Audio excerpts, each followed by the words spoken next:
안녕하세요. 부동산 투자 시장에서 열심히 기회를 찾고 있는 덩치입니다. 요즘 부동산 시장을 보면 점점 더 두려움이 커지고 있고 두려움을 넘어서 공포감이 다시 한번 찾아오고 있다라고 해도 과언이 아닐 정도의 분위기를 형성하고 있는데요.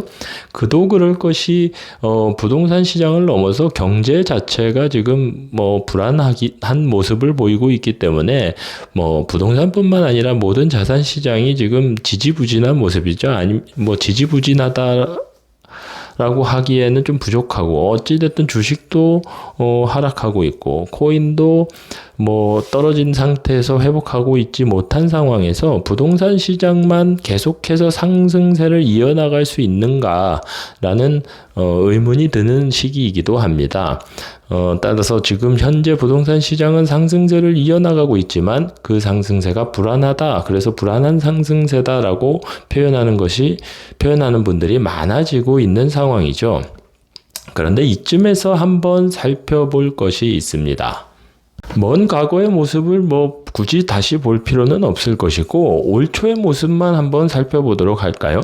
작년 하반기부터 본격적으로 하락이 시작된 이후로 올해가 시작되었을 때 전문가들은 화면에 보시는 것과 같이 상반기까지는 집값이 계속해서 내리막을 걸을 수밖에 없을 것이다 라고 전망을 했었죠. 이 기사는 전문가 3인에 대해서 얘기 나왔지만 거의 모든 전문가들이 그때 당시에는 하락할 것이다 라고 전망을 했었던 것이 사실입니다. 또한 특이할 점은 매매 가격이 하락한 것뿐만 아니라 전세 가격은 더 큰 폭의 하락이 있었죠. 따라서 갭 투자가 앞으로 힘들어질 것이다. 서울 아파트 전세가율이 50% 붕괴가 눈앞에 있다라는 기사를 보면서 전세 가격의 폭락은 더욱더 큰 혼란을 가져오게 될 것이다라는 두려움이 부동산 시장을 점령했었던 시기가 바로 올 초였습니다. 이렇게 떨어진 전세 가격 때문에 서울에서 전국에서 가장 입지가 좋다는 강남에서도 전세값이 뚝 떨어졌고 세입자를 구하기 위한 전쟁이 벌어졌다라고 할 수 있을 정도로 전세 시장은 어마어마한 충격을 받았던 것이 사실이죠.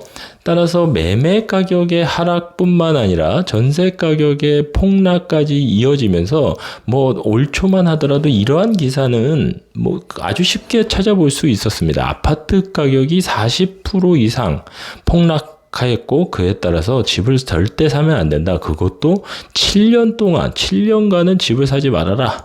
이런 기사도 있었고요. 집값 하락이 4, 5년 간다. 그래서 1주택자도 심지어 1주택자도 팔고 무주택자가 되어야 된다라는 기사 제목도 보이네요. 어쨌든 두 기사 제목을 보면 하락이 4에서 5년 또는 7년 동안 이어질 것이기 때문에 이제 장기간 동안의 하락기에 돌입했다라는 두려움과 공포감을 주었던 것이 바로 먼 과거가 아니고 올해 초였던 것이죠. 그리고 유명한 교수님은 이런 말도 했었죠. 부동산 규제가 다 풀었다고 해서 지금 집을 사면 절대로 안 된다. 이렇게 하락세를 보이자 정부는 경착륙을 막기 위해서 일사부동산 대책을 발표했고 그때 당시에 대출 규제 등 대폭적으로 규제를 완화했던 것을 우리는 기억을 하고 있습니다. 그럼에도 불구하고 이렇게 집을 사면 절대 안 된다라고 할 정도로 시장의 분위기는 이런 것만 보더라도 알 수 있었던 것이죠. 그리고 직접적으로 저는 부동산 시장에 참여하고 있었기 때문에 저 또한 엄청나게 힘든 시기를 보냈었다라고 할 수 있습니다.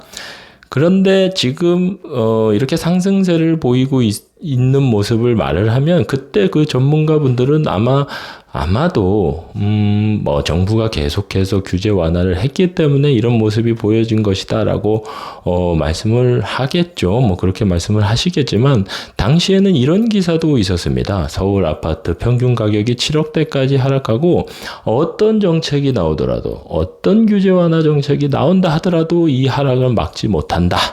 라는 기사 제목인 것이죠. 따라서 당시에 글쎄요, 부동산 시장이 향후 상승할 것이다라고 용기 있게 말할 수 있는 사람은 아마도 한 명도 없었을 것입니다.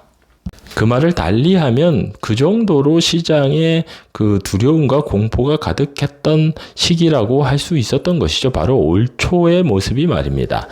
그런데 지금의 모습을 한번 보면 어떤가요? 화면에 보시는 그래프와 같이 올 초에 엄청나게 떨어진 하락세가 점차 완화되면서 상승 반전이 일어났고 계속해서 이렇게 상승하는 모습을 그려나가고 있습니다. 하지만 상승폭이 우리가 생각했던 것만큼 그렇게 크지는 않은 모습입니다. 여기서 우리가 생각했던 것만큼이라면 2020년도 그리고 2021년도와 같은 폭등세를 우리는 경험을 했기 때문에 지금의 상승세가 그때하고 비교하면 어떤가요? 상승이라고 할 수 없을 정도죠. 그렇기 때문에 지금의 상승폭이 상승하는 것이 맞냐라고 말할 수도 있지만 어쨌든 올 초에 엄청나게 폭락하던 시기를 겪었던 사람이라면 지금의 상승세는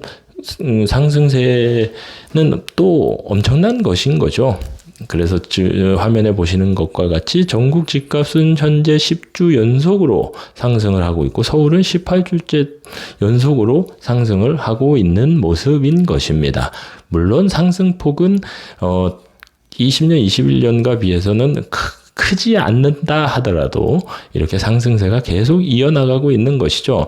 따라서 모두에 말씀드린 것처럼 현재 부동산 시장에 다시 두려움과 공포가 다가오고 있다 하더라도 제가 말씀드리고 싶은 것은 각자의 기준에 맞게 앞서 살펴본 바와 같이 올 초만 하더라도 이렇게 많은 분들이 거의 모든 분들이 앞으로 하락할 것이고 장기간 하락기에 돌입할 것이기 때문에 절대 집을 사서는 안 된다라고 했지만 지금 와서 보니 모두 틀렸다. 그런 말을 한 사람들은 다 틀렸다라는 것을 알 수 있는 것과 같이 현재 두려움과 공포가 온다 하더라도 각자의 기준을 마련하고 앞으로 시장 상황을 긍정적으로, 여기서 긍정적이라는 것은 낙관적일 필요도 없고 비관적일 필요도 없다는 것입니다. 현실을 직시하면서 장점과 단점, 좋은 점과 나쁜 점, 낙관적인 지표, 비관적인 지표를 모두 살펴보면서 각자 기준에 맞게 기회를 살펴보면 된다는 것이죠.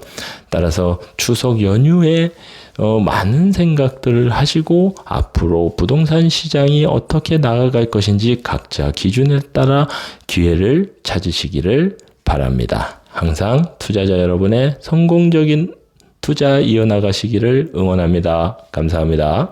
영상이 좋았다면 구독, 좋아요, 알림 설정 부탁드립니다.